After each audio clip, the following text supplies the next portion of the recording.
Good morning, everybody. Salam alaikum. It's very strange for Mr. Habtoor and myself sitting up here because we can't see anybody.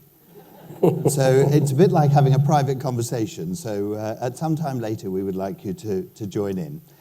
If I may, I'm going to just give you a little introduction, which for some of you who do know this gentleman beside me, you'll know it. But if you don't know it, of which some people here will not, this may give a little pleasant introduction. My guest here beside me has been referred by many, many people here as the gentleman from Dubai. And he very much puts the good face on the words Islam, Muslim, and Arab.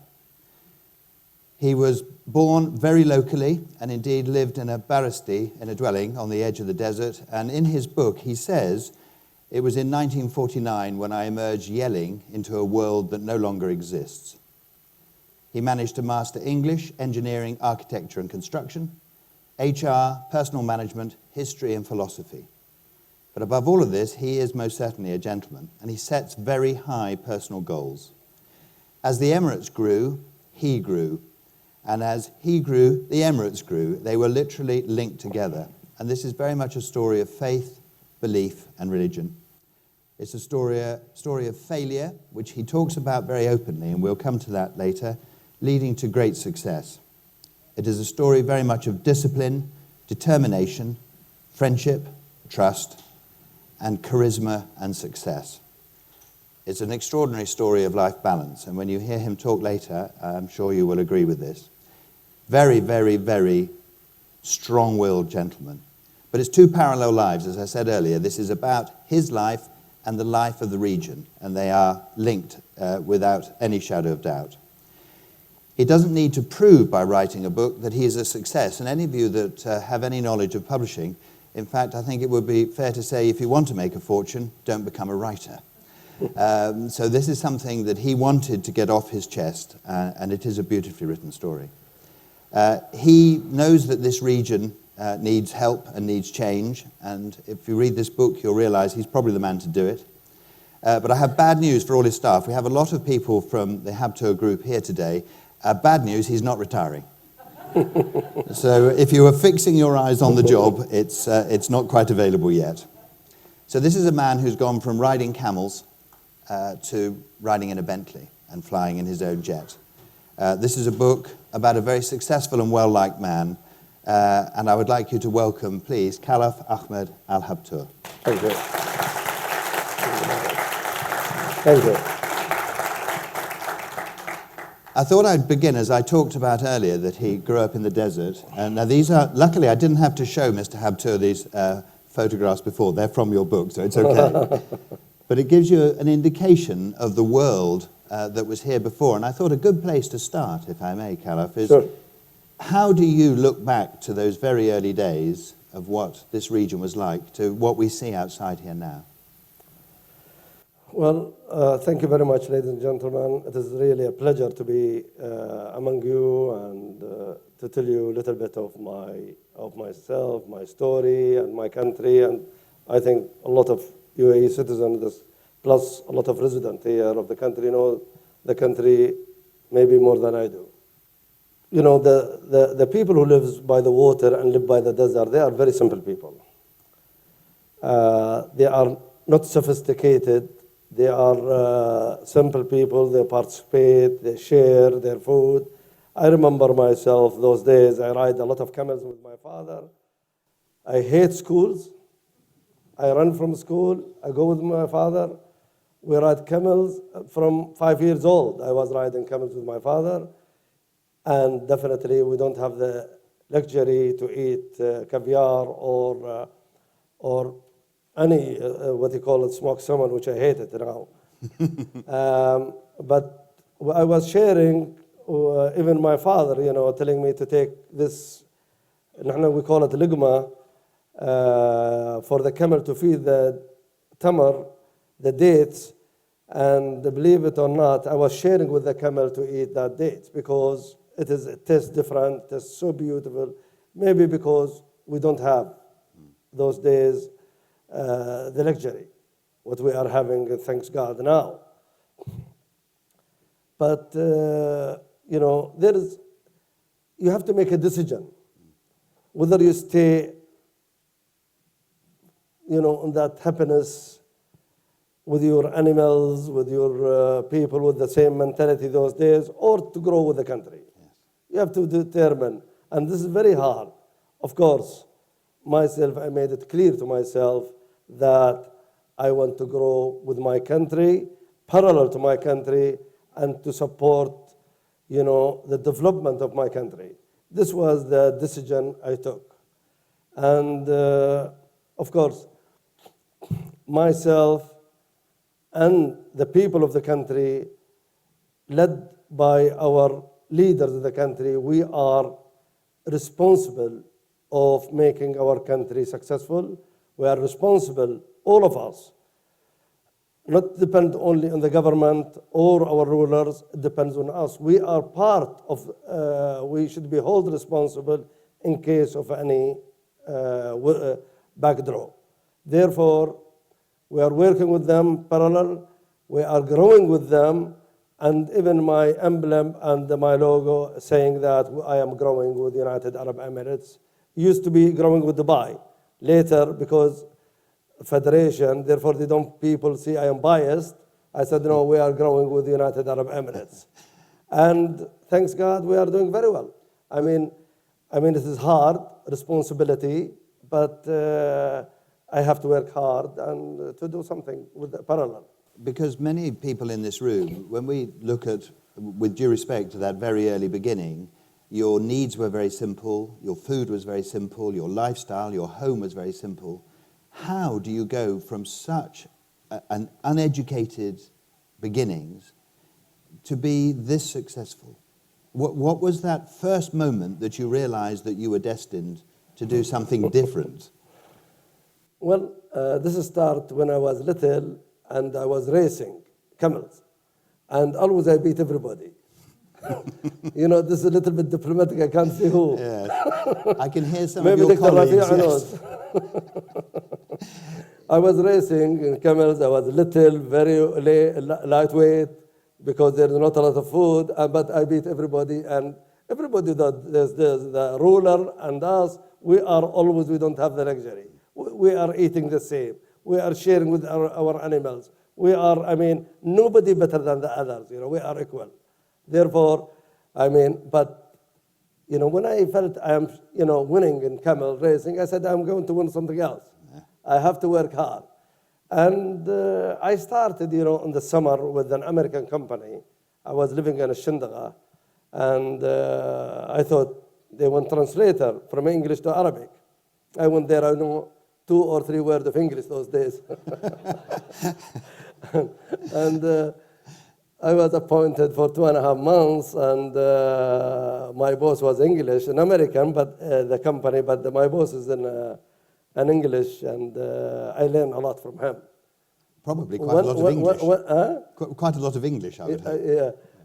Once he told me, this is what you call it, they are geological, and they bring films, and these films you have to develop them, develop them and to make them shows, like a graphic. And one day in the afternoon, he said, lunchtime, he said, Khalaf, I want you to clean the office. I said, no way, I'm not going to clean. Because this is an insult. Later, he is like a father to me. His name is Peter, I remember. I don't know his family name, whether he's alive or dead. And I said, no, that's not my business. I'm coming here to do this. I'm going. He said, no, don't be upset. Sit down. And he went to brought me a cup of tea and water. The English, how they do that. Cup of They tea. do, yes. And he gave me, to bribe me to keep quiet because I was a boy. And later I saw him bringing the brush and the packet, and he started cleaning. I said, no way. Then I said, Peter, I cannot let you. He said, one of us must do it, you or I. And then I said, yes, sir, I will do it. Fantastic. I took the brush, Fantastic. I cleaned.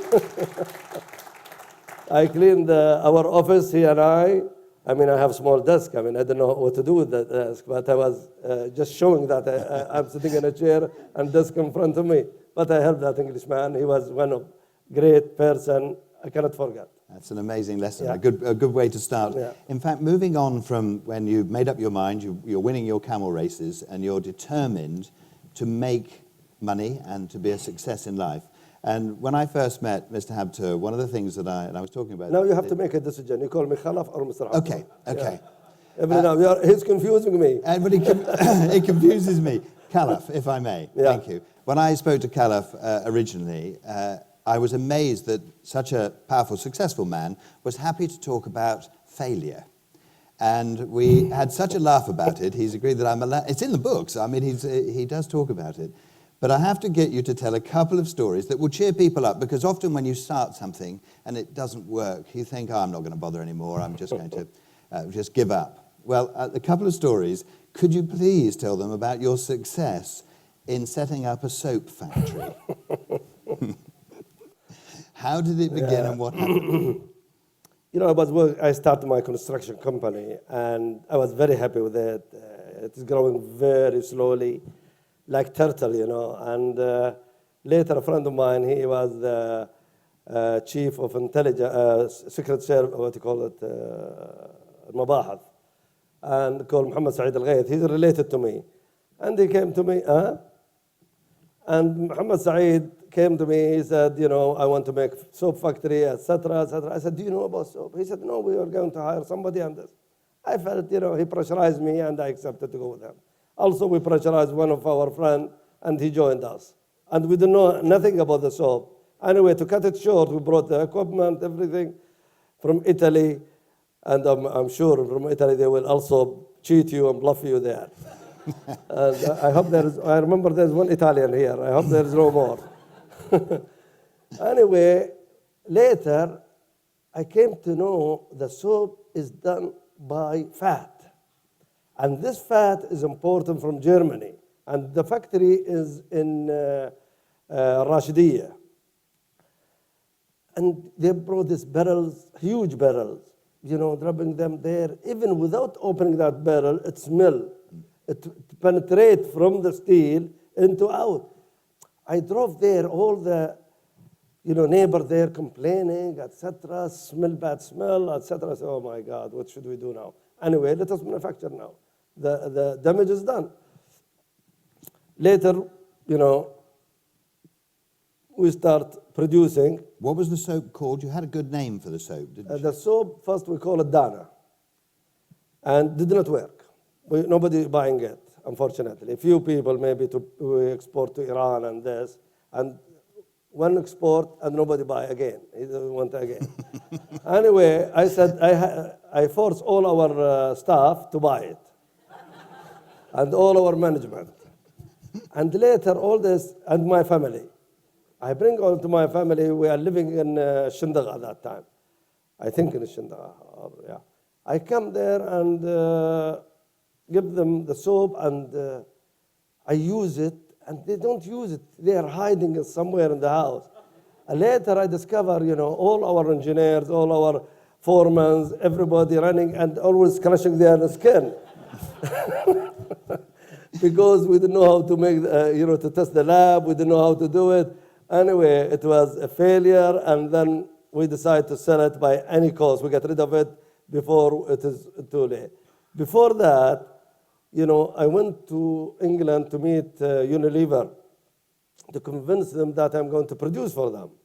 And I met them, I remember, in Britannia Hotel, one of their director. I said to him, you know, he said, what is the purpose of meeting? What do you want from me?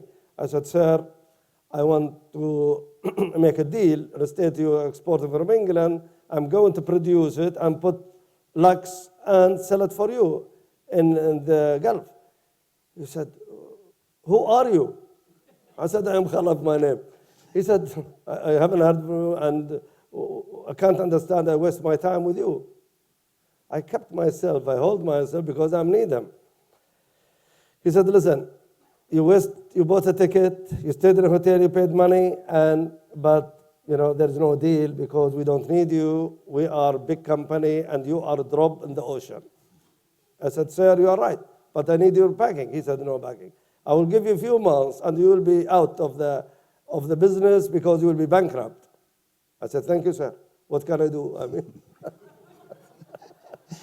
I went back, I asked my partner, I said, what should we do? One of them suggested we make the soap called Love, L-U-V.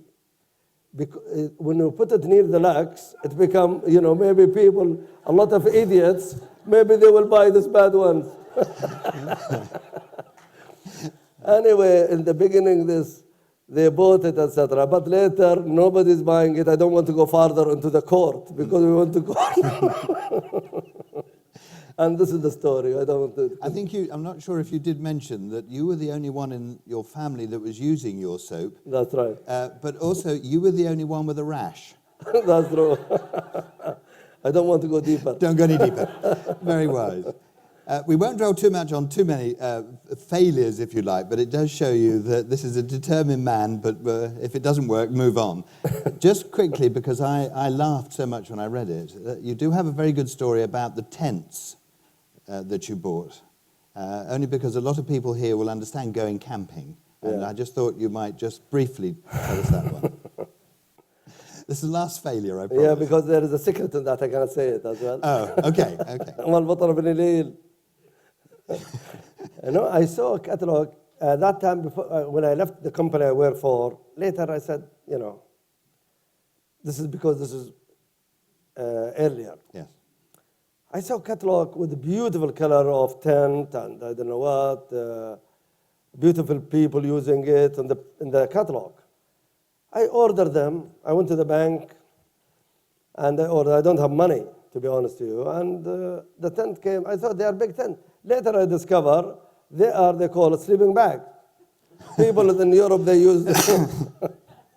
I started to put it there, nobody. And I lost on that. I mean, there is a funny story, but I cannot tell you about it because it's shame. مطر بالليل دكتورة. I don't want to say. There'll be a private session to discuss that one later on. From there, what do you think was that first moment that you felt that you'd made success? Was it your first hotel? Was it the first house? What was it that... No, I will tell you what happened. Later, after these two and more as well, I determined, even it was a partnership, I have been encouraged, and we did jewelry shops. And that's not my business. I don't know about jewelry, I don't know about that. And overnight, I called, we are 4 partners, 2 Lebanese, Palestinian, and myself. I said to the Palestinian, I called him, I said, you must now go and open the shop and divide all the jewelry into 4. I don't care what it costs, but put them in a bag. And he said, but let us wait until the morning. I said, no morning, now, right now, because I cannot sleep. Because I started not trusting anybody that second, He went and he divided them. Imagine that jewelry, I put them in the safe, and after 6 months, most of them are rusty. Rusty gold. Rusty gold, imagine that. I was giving to my family to use, there said, no way, we are not going to wear it. So that was the last partnership? This is the last partnership. I said, no more partnership. I hate partnership. Anyway, I said I want to start my construction, and that's the beginning, which really I don't have funding, no money, no funding. I don't know, bank will not give me any penny, but I rent an apartment with Rashid al-Yatim, and there by the Abra, and I told them I don't have the money to pay, and then I hired 2 engineers. I said also, whenever I have the money, I'm going to pay. And they accepted that because both of them, they have been fired from the same company I used to work for, the train. I wasn't fired, I resigned. Okay. Anyway, they came and started working. I took a villa to start with, related to Jumal Majid, that man, Khalfan, his name, Majid bin Khalfan. I built it, was about 70,000 dirham. Within a few months, I finished it. No penny, I haven't made any penny. Later,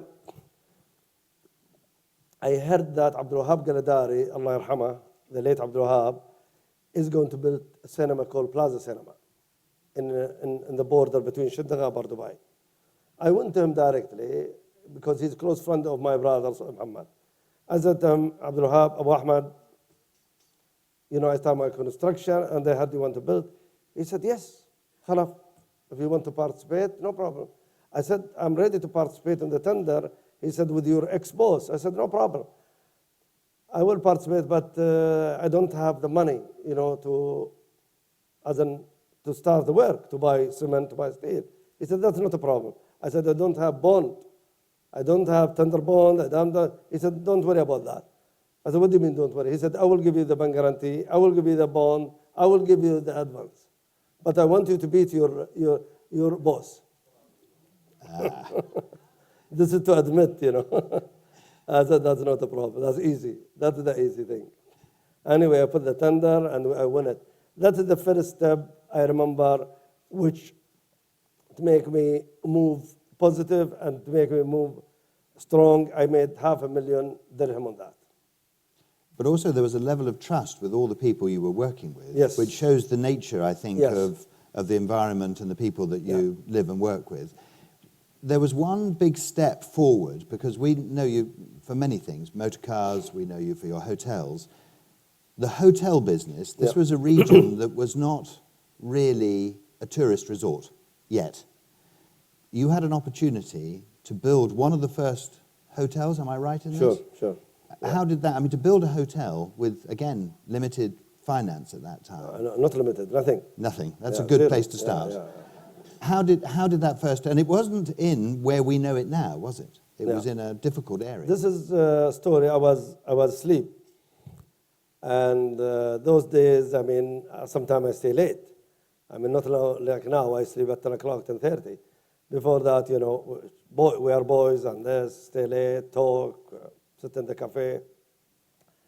And also, those days, I liked the telephone next to me. Now, no telephone in the bedroom. And the telephone at 6 o'clock rang. And 6 o'clock rang, I was sleeping. My wife picked it up, she said, hello. She heard Sheikh Rashid, the late Sheikh Rashid voice on the telephone. And immediately she put there, she said, this is Sheikh Rashid. I said, put your hand, hold. I drink water. I said, Naam. Yes. He said, you are a liar, you are sleeping. Because Sheikh Rashid hates people to sleep. He hates them. He wants them all like him, you know, he never liked to sleep. He said, you are a liar. You are not. I said, no, your hand. I said, don't. He said, come now. He put the phone down. He never say bye-bye or good morning or anything. He put the phone down. I ran to the shower, shave, have a shower. The driver is making sandwich for me in the car. And I went there. I put black glass on my eye. He said, what's wrong with you? Are you blind? Yeah. Later, Allah yarhamah, Allah yarhamah. Later, he said, coffee. I had coffee with him, etc. And he said, come in the car. We drove from Zabil into the area of the hotel. And he said, come down. Only myself, His Highness, the late Sheikh Rashid, and the driver, and one or two guys, I can't remember them. We walked. He said, I want you to do a hotel here. I said, what? He said, I want you to do a hotel. I said, thank you, Your Highness. He said, with us one surveyor from the municipality, one surveyor, Indian short, I remember him. He said, make this, make that, you know, he measured everything, and he said, make that. He said, at 12 o'clock, bring it to, at 10 o'clock, bring the map, everything in the name of Khalaf, to the office. He did that, etc. He said, Yalla Mabruk, this is a map. I want you to do the hotel because of the reason. I said, before Your Highness tell me the reason, I want to tell you something. I want the money. He said, never talk about money with me. Never. This is like you are insulting me. He said, money is prohibited. I want you to try to do it in the way you want to do it. I kept quiet. Anyway, I said, yes, Your Highness. He was a great man. I mean, I cannot forget him. This man. He said, because I'm going to move the airport from here into Jabal Ali, and I want you to benefit. Imagine that. What a great man. And he was, you know. but I don't want you to tell anybody. I said, I'm not going to tell anybody. I kept quiet. Now, thank you. But where's the money? How to build it? I came, my construction company start working now. We have this. I started, when we are slow in construction, I put my engineer, I take some of our shuttering, some steel, and I start moving in that because I want to make movement on the side to make them happy as well, Anyway, later we, by will of God, we completed the hotel. But the difficulty, apart from the fact that the airport never moved, that never happened, so that made it not a particularly viable hotel unless you did something special.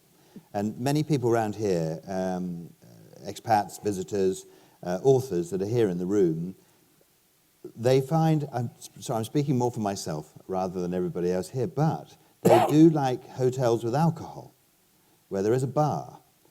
This was something that, according to many views of Islam, not allowed. How did you manage to get alcohol into hotels which would then bring tourists? How was this possible? No, there's hotels in there already. They have a permit and they are serving alcohol. Yeah. Before you? Before me, yes. They were Intercontinental, other hotels, before me, yes. But it was quite a leap to do that, wasn't it? It was legalized for non-Muslim. Yes. Okay. For non-Muslim, yes. But, it was a little bit difficult at that time. I was also, this is the same hotel. It became very famous because we made the red line, especially for you guys, the British and the Irish. And they were queuing there. And I was in England, and I heard that there were a decree or an order that alcohol should be stopped in all the hotels. I heard that our hotel is no occupancy, nobody staying there except the red line is working, at least to pay part of the salary of the staff. I heard that. I took a plane, I remember British Airways, those days I think BOC. From there, I flew in the morning, early morning, I came direct to Sheikh Rashid Majlis with the suit or trouser. He looked at me, he said, I remember Allah Rahman, he said, Bismillah ar-Rahman ar-Rahim, where are you coming from? What are you doing here? I said, I'm coming to you to hand over the key of the hotel. Yeah. He said, what's going on? I said, Your Highness, you order to stop alcohol, and this is the only thing I'm paying the salary of the staff. Now I am paralyzed. I cannot do anything. Anyway, Sheikh Rashid is very wise, and he has the wisdom in that man. And the people around them, two people I remember, without naming them, I named them in the book. One said, yeah, you have to follow the Islamic rule, and you have to think for this, and you have to. I said, you keep quiet. Keep quiet. Don't interfere. The other one also, I told him to shut up, the other one, because I don't like him, that man. I told him to shut up. And anyway, I said, I want you to give me a decision now, Your Highness. He is a man, he's a leader. He told me, he said, go open, but don't tell anybody. That time I have a general manager English called Graham Golby and his assistant called Majid Khalil. And I called Graham. I said, Graham, no, I didn't call him. I went to him because there's no mobile. I went to him. I said, Graham, open. He said, I cannot. By English mentality and everything they wanted in writing, everything they wanted in black and white and this. I said, Graham, open it now, otherwise you are fired. He said, but I will open, but what about this, about that? I said, you go home. Majid, come here. Majid, Palestinian, but he claimed to be a British, more than Palestinian. And I think Ian, your service, he knows him very well. Ian, you're here? Good. You're witness, right? Yeah, good. And I told Majid, go open it now. He said, I'm going to do it immediately. He went and opened the bar and, and we start serving. The other hotel is still closed. I didn't tell them. I said, let us gain a little bit for 1 week. The businessman to the end. So, but you could say that it's all thanks to you. Yes. Yes. Yeah, that's true. So if But we they need to didn't- blame anybody... But they didn't tell anything to me directly. No. Yeah. But of course, the development of this whole area, whether it's for tourism or for business, has grown exponentially. And we're going to move on to some other areas. Sure. But one thing I just thought I ought to say, you, at the moment, to show where this has gone to, your present project, I know you have lots of projects going, but your present project is almost a city within a city. Could you just very briefly tell us about this, which doesn't open for a couple of years, I know. Now, you remind me of something very important. When I asked His Highness Sheikh Rashid and Sheikh Muhammad, they came, Muhammad, they came from Hatta to open. Sheikh Rashid, normally he never open any project, he never attend wedding, he never. But I am, I try to disturb him to come. I call him every now and then he have, I said, let me get rid of this boy and let me come there. He came there, Sheikh Rashid, and when he cut the ribbon, and he told me something, Dr. Fi'a, he said, this is your, because it's isolated too far. And he said, your hotel like a donkey tied in a sabkha in the desert. مثل الحمار مربوط اصبغها بس بالرمسة هذيك ما بالحمار الكلمة الثانية. قلت له, I said, thank you, Your Highness. I'm not expecting this from you. You have to encourage me now. And I remember we have a nightclub called Lucifer. He said, why do you call it Lucifer? Look, this statues, all the devil, Lucifer, scary. Who will come? I said, that's not my idea. This is a grand man. I never liked these places myself. Yeah. And it worked. And it works, worked. yeah. But the big project, from the donkey in the desert to the latest project, just very briefly, this huge project. This is a huge project, yeah. I mean, I cannot complain. I cannot, thanks God, and thanks to late Sheikh Rashid, and thanks to Sheikh Muhammad of encouragement. This is, as you said, a city in a city. I mean, this will be 3 hotels, 1 theater, which will be the first theater on not only in Las Vegas and Macau, will be here, nothing even in Europe. The water show will be 1,400 room, and the hotel 1,600 room and suite, and the towers, they are 1,500 penthouse and apartment. We made like, what you call it, traffic study. There will be every single day 30,000 cars in and out. There will be 20,000 people in any time will be there with the staff and the resident and visitors. I mean, this is a study. I mean, not just, and it will be a great destination to a lot of people. And, it is in the marina, will be in the marina, I mean, the canal, and this is great. There's a new bridge and... Everything, the road, the highway will be elevated from flyover and on, yeah. It's an amazing It project. is an amazing project. A multi-billion... It is huge, huge, yes. And presumably you have the money now. Yes. Good. I think just for anybody that's investing in that. We're going to move on to a rather different side, if I may, Khalaf. There's one of the things that I've learned in reading the book is that you have very strong opinions. And you are, when I say political, you're geopolitical. You like to have a view of pretty much anything, and I read many of the pieces that you write. They're very powerful. So, for example, for many of the people here, how do you view what is going on with the Arab Spring, with all the problems that are happening, whether it's Lebanon or Syria? You have a view about this, and how, may I leave that to you, how do you say we should go forward? Well, personally, I said that in many speech in the state and many occasion, I believe that we are in United Arab Emirates. We have the best democracy. We have the best communication because we are not United States of America. We are not China. We are not England because we are a big family and we know each other.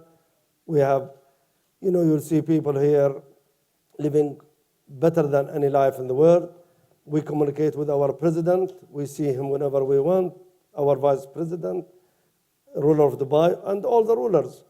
We can call any director of the department. We can say whatever right to the country because, as I said earlier, we are all of us is,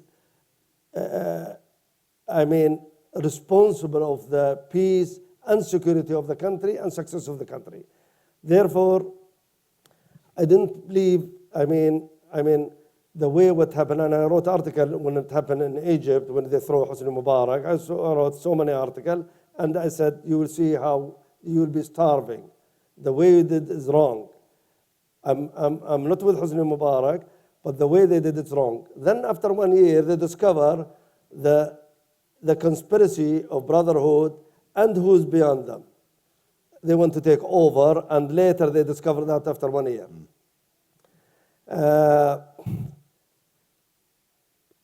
Lebanon, Which case... You're very fond of Lebanon. Sorry? You're very fond of Lebanon, aren't you? Unfortunately, yes. Yeah. Lebanon is a case, there is no cure. No cure for a simple reason, because the gangs there, the head of gangs in Lebanon, they are part of the people. They are not coming from Sweden or from Australia. They are Lebanese because they are encouraged by their own people to be bad, to be gangster, to be mafia. Therefore,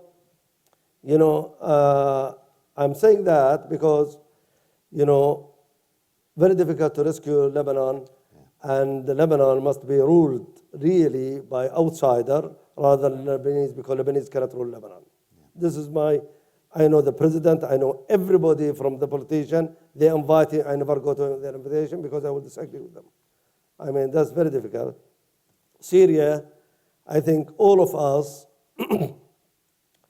the Arabs, they did not help the people of Syria. As the Americans say, talk is cheap.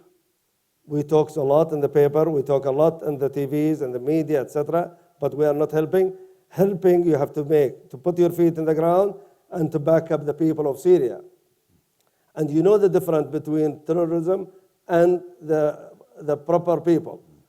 And not to depend on the United States of America, which they promises so many things, and they could not do anything, and the West as well. Therefore, the danger in Syria will threaten us as well if we don't kill and cut the snakes there. Yes. It is threatening. Because you wrote, indeed, or did you speak to Obama, or you wrote to Obama saying, and you have strong views about how Obama is handling this?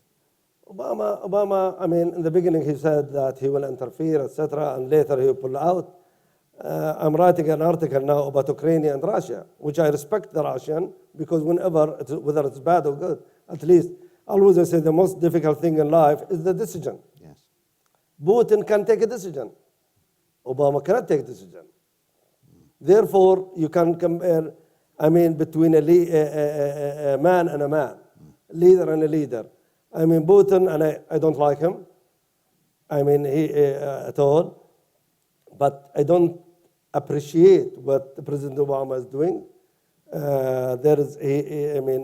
He's not done anything what he promises to the people. He didn't rescue, he promised, and nothing.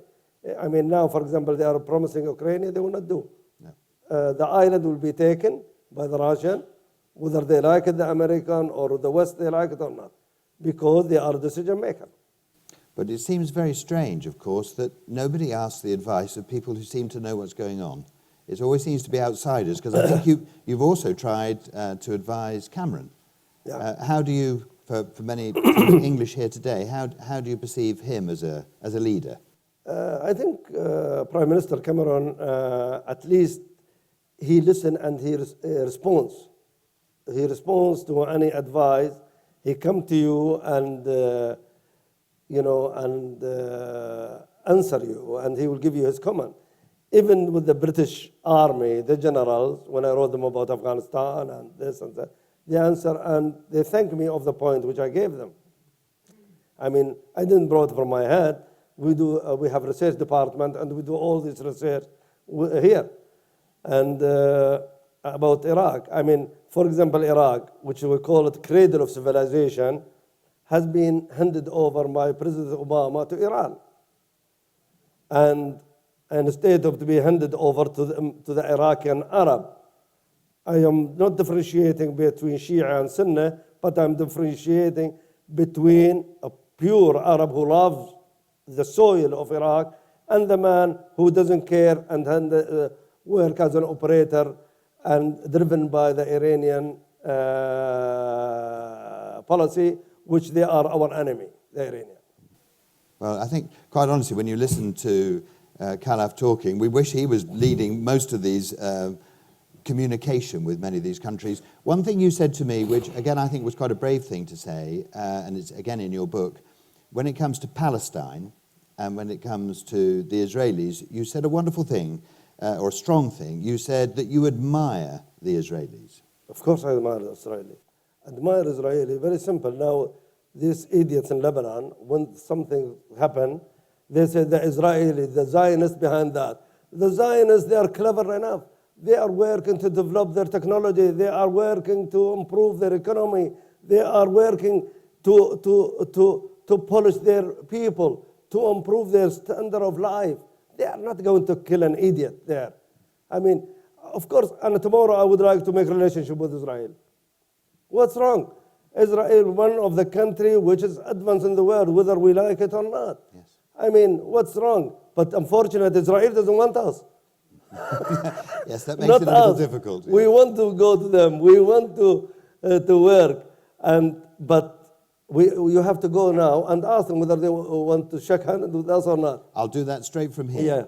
Yeah. You said actually one thing, that the Israelis won the PR war. They won the public relations war. They have everybody on their side. It's a very clever way of moving your country forward, is it not? No doubt. And I want you to watch, and every day I watch a program, Lebanese program called DNA. I don't know if there's any Lebanese here. In the future, DNA, one guy, he is Arab, Lebanese, Shia. And he is against Hezbollah. And against the analyst, Lebanese analyst, which he proved to them all the mistake what they are saying. I mean, you comic, you laugh. To these analysts, they are an idiot, they don't understand anything, and they put them on the TV. And this man, every single 5 days a week, he comment on these people, how they are liars, how they are this. Now, if you go to the Israeli TV and you will find the analysts, you will find them giving you figures, giving you every point with backed up and documented. You know, they don't say, I know that Ahmad was staying in George Sang Hotel in room 1516, and he was drinking champagne. How do you know? And you are in Lebanon. I mean, low-class lie. Amazing, amazing. What in fact, on one of the slides I've got here, and it links, I mean, there's some very handsome pictures of our guest here as a young gentleman. You know some of these, of course. I'll come back to these, but this was an interesting picture from your book, and it links back to what we were talking about, if I may. It should just click on. Lovely family picture. Here, you got to know Arafat. Yes. Very well, but you have a view about him. I think Arafat, I came to know him because of His Highness Sheikh Mohammed. When he arrived, he asked me to come with him and later to leave him with him and we become friends, he and I. And then we created also an association to help the Palestinians after the first uprising. And we become good friends, you know. Arafat is one of the best people you meet, very clever, very shrewd. I think the best negotiator. You will not find a negotiator like him. He is very tough negotiator. Never give up. Never get tired. But he has a problem. He hold my hand and squeeze my hand all the time. I pull my hand and he squeeze it. I said, enough. And he's a great guy. But he made one fatal mistake, of course, which you say in the book. He made a decision, it was the wrong way to go. But I suppose that's politics. I think it was because he chose the wrong side. Yeah, during the Gulf War, yes. Yes. That's the big mistake he did. But also sometimes, you can't blame him. No. Because sometimes we promise to him support and we don't. No. Other people, and he need every support. He need every push, forward. And a lot of people, if they are in their place now, because we are in our condition, we are happy, we can say whatever we want. But when you're handed Against the wall. in the water, hot boiling water, I mean, even you want to get rid of your skin. Yes. Yeah. Now, I think probably on the politics side, you can see that this man is extremely opinionated. And in everything that I have read, it all makes great sense. So they should listen to him more often. So we're going to go on to a slightly lighter subject now. So I'm going to just flick back. It was just rather appropriate. He also, this is wonderful, you mix with royalty, our royalty. So you are very close. I have here with the Duke of Edinburgh. And also this, and your lovely family photograph. You're quite a family man, I know that.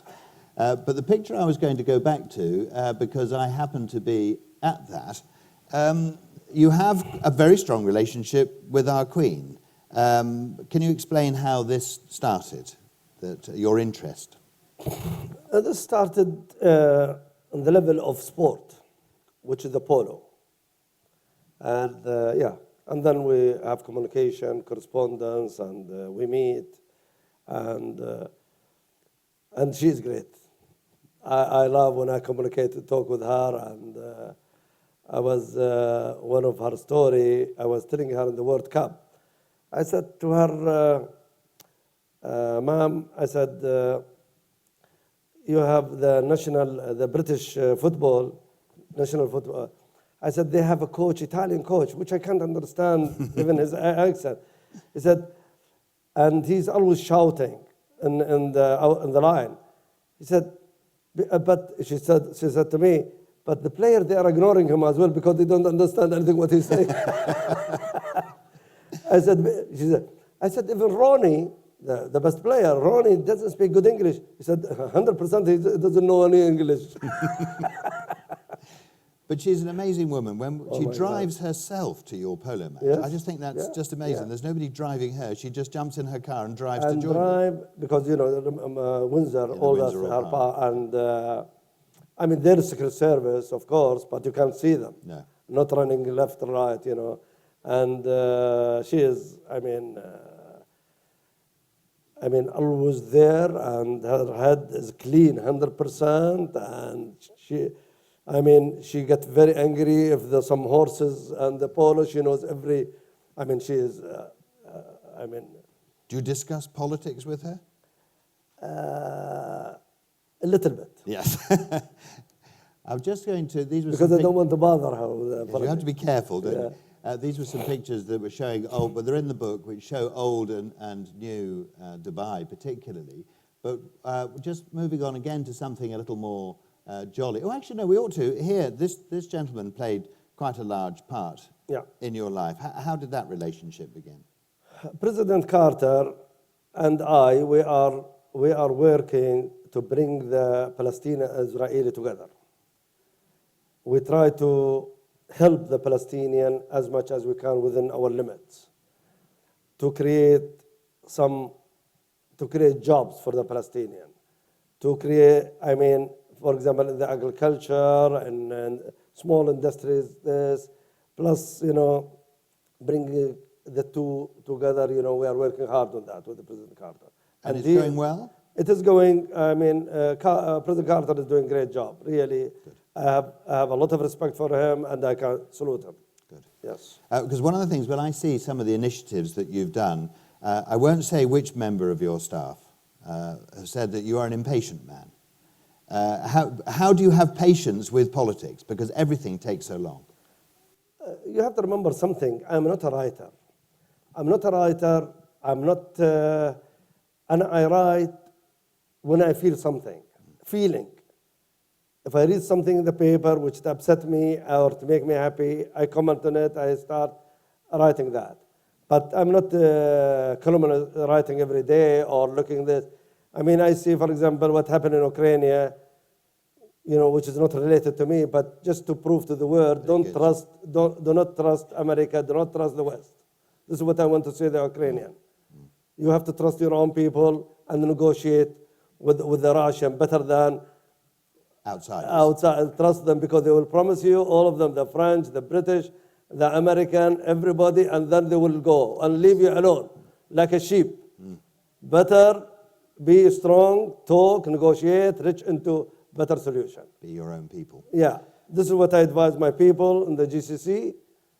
You have to be very careful. You have to be very careful, and we have to be very careful from anybody we consider we depend on them.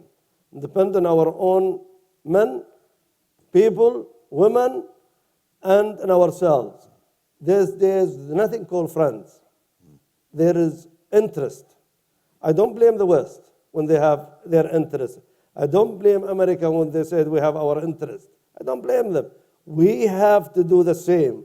Yes. Our interest is a priority than anything in life.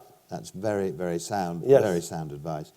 Just again, before we move on to our final part of today, you have a total passion for tennis. I keep threatening to play in tennis, but I'm a little frightened about doing it. How did that begin? It's an interest that I find very few tennis players out here, but they're... This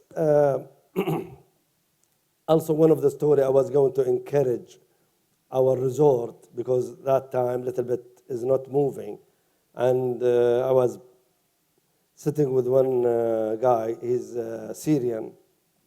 He was coach. He said, "What do you think we do this?" And then we called a guy called Hani Al Khafif, but he's heavy duty man. Yeah, he's the man. He's the engineer of the. He's the engineer of tennis, but he cannot move a lot and he cannot walk a lot, and he cannot hold the racket.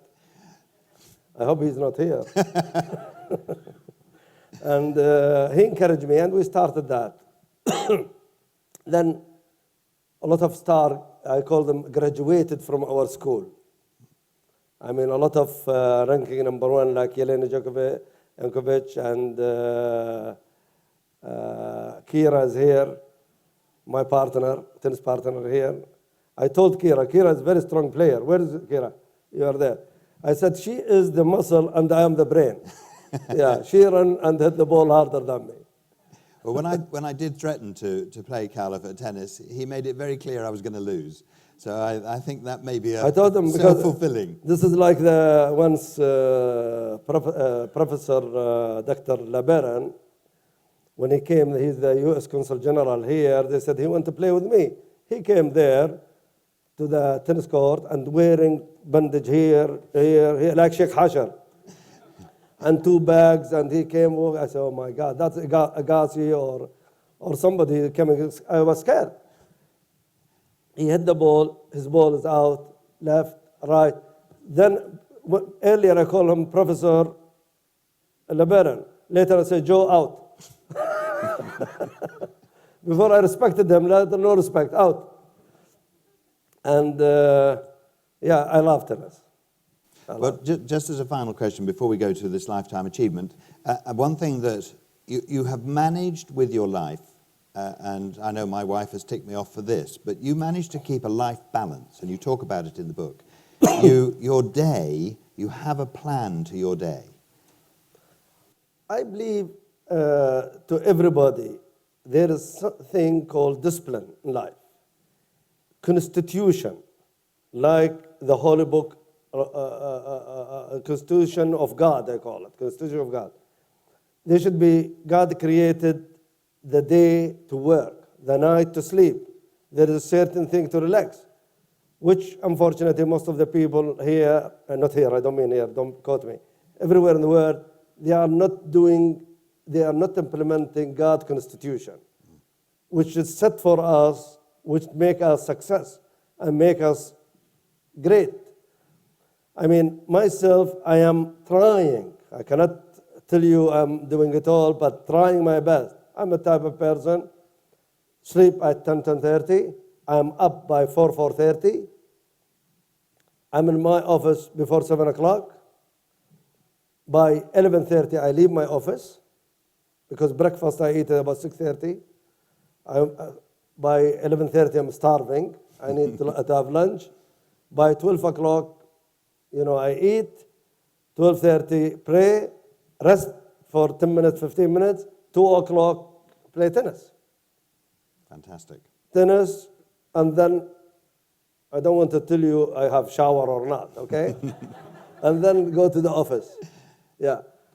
Sit there in the office for an hour and a half. Then all my family, children, grandchildren, they are waiting. We start cuddling, kissing for about 1 hour. 2, 3 here, 3 here, 4 here. That is the oxygen for me in life. That's the oxygen. I think that's fantastic. Yeah, that's I love it. It's something we should all aspire to. It is a wonderful way to lead your life. And you are one of the biggest successes I have ever met, and a very charming gentleman. And I go back to how I said it in the beginning. There is an addition to today.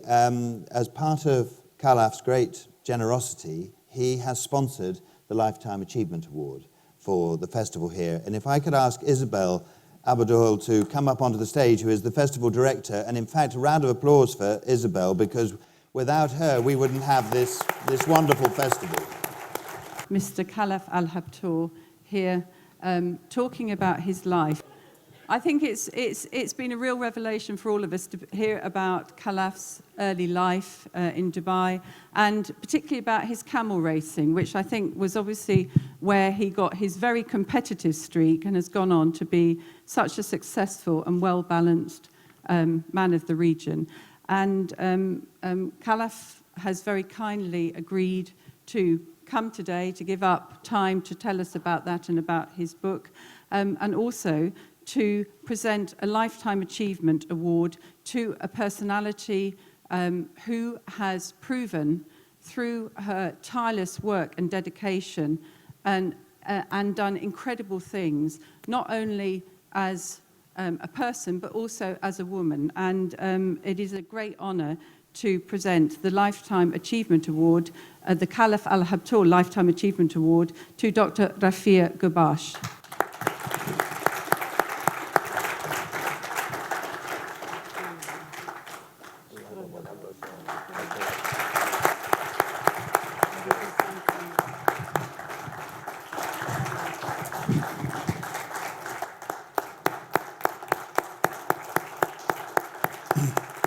I just want to say, Dr. Rafia, please, that Dr. Rafia has, amongst her many, many things that she's done for a long, long time, one of the pearls of Dr. Rafia's huge amount of work and vision is to create the Women's Museum, which anyone here who has not visited, please make an effort to go down there and discover this incredible work and experience that you can have in the Women's Museum. Now, in the world today, I believe there are only 4 women's museums, and one of them, we are very, very proud, has been founded by Dr. Rafia Gubash in Dubai.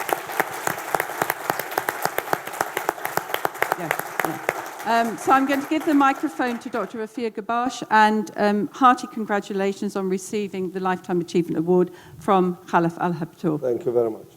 بسم الله الرحمن الرحيم والسلام عليكم ورحمة الله وبركاته. It's given me an honor and a pleasure actually to be appreciated here and awarded this very sensitive award as it's come from a very close friend of mine, a man who I really appreciate a lot of his experience and what you listen to. But telling you a little about myself, I am professor of psychiatry, and my last job was president for Arabian Gulf University for 8 years. After that, I came back from Bahrain to my country, United Arab Emirates, feeling that the time is passing so fast, and it is highly needed at this moment of time is to capture the history before it disappears. And that's what brings the idea of having a women museum, and how I am related to Mr. Khalaf. Part of my thought is to write about a lady called Ausha bint Khalifa al-Suwaidi. And there where I start to search, she's a very, very great poet in United Arab Emirates, if not even in the Arab world. She's on the level of Shakespeare in the English culture. She's in the level of Ahmad Shawqi in Egypt, and so on. Tomorrow you will listen about her at 11 o'clock. But Ausha bint Khalifa is the cousin for Mr. Khalaf, and the mother for his wife, and the grandmother for his children. From there, the first time I tried to contact Mr. Khalaf to know where is Ausha and who's Ausha. I read about her. I contact his office, and his secretary answered me and said, I told her I am president of university and I want to see Mr. Khalaf for a personal issue. And she said, call us after 2 months. I said, what? 2 months? This is somebody from Dubai and I am from Dubai. I said, if you want him, call us after 2 months. Anyway, I usually become very enthusiastic if I want something in the intellectual level. It takes me 1 year and a half to reach Mr. Khalaf. But That's too bad. but since I met Mr. Khalaf, I think I have a very regular meeting with his family and with him personally. And most of our great meeting is about books. We launched the first book about Ausha, and I was there when they launched this book. And we continue to do a lot of intellectual activity. And I am also very grateful that they choose me to be a member on the trustee council of Mr. Khalaf Al Habtoor charity organization, where there is really a good activity to help the needed people. So thank you very much, Mr. Khalaf. And thank you, Isabel, to also, I think, submit this proposal. One thing I will disagree with you, Mr. Khalaf. You are a democratic man and a very free type of thinker. I totally disagree with the issue of Israel. Totally. I cannot. He knew me. When we meet every Thursday in his house, we have this disagreement in politics, which I like because you cannot agree with everything. It's very healthy. But maybe what Mr. Khalaf, it's representing his own mind and also his own experience with the Arab. He was very close to Arafat and to others. But for most of the Arab, maybe the majority of the Arab, we will not shake hands with Israel. Israel building the country, building their own country, building their own people, developing everything and killing the surrounding. That's Israel. So I am sorry to announce this because I think if we will forget 50 years of fight between us and Israel, and today Israel want to really prove that they want peace, then our leaders might negotiate. But at the moment, they don't want peace. Unfortunately, they don't want peace. We want peace. We've been struggling for 50 years to develop our country, but we cannot. We've been directed to the war every day, every day. The most important thing Mr. Khalaf said today, that he don't blame the American, he don't blame the West, because they are interested in their interest. He and me and everyone in the Arab, we blame the Arab because they don't put their interest as a priority. They are follower. Thank you very much.